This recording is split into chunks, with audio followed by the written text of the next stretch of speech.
Michel Charasse, ancien ministre de François Mitterrand, grand fidèle de François Mitterrand. Il était encore au Conseil constitutionnel il y a quelques mois et il avait été décoré à la fin du mois de janvier par Emmanuel Macron, décoré en tant qu'officier de la Légion d'honneur pour toute une vie à servir la République. C'était les mots du président de la République. Il avait 78 ans et c'est visiblement qu'il s'est éteint d'une longue maladie. On savait qu'il était malade effectivement depuis plusieurs mois, voire plusieurs années.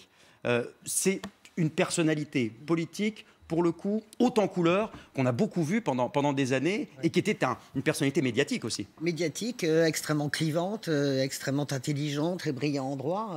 Je parle sous le contrôle de Bertrand. Et puis mitterrandien. Ce dont on se souviendra de Michel Charasse avant tout, c'est le compagnonnage avec François Mitterrand, la prise du pouvoir, et puis l'exercice du pouvoir.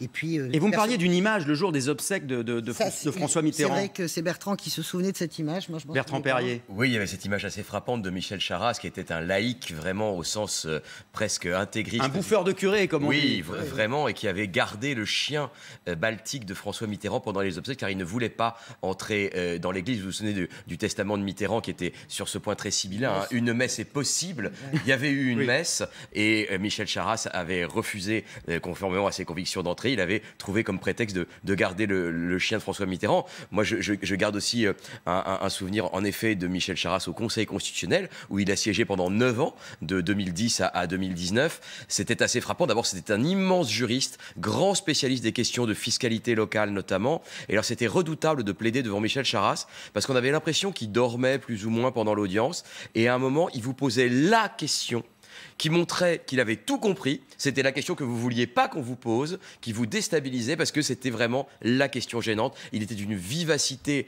d'esprit absolument hors du commun au Conseil constitutionnel. On aura l'occasion d'en revenir évidemment toute la journée sur LCI, de la disparition de Michel Charasse.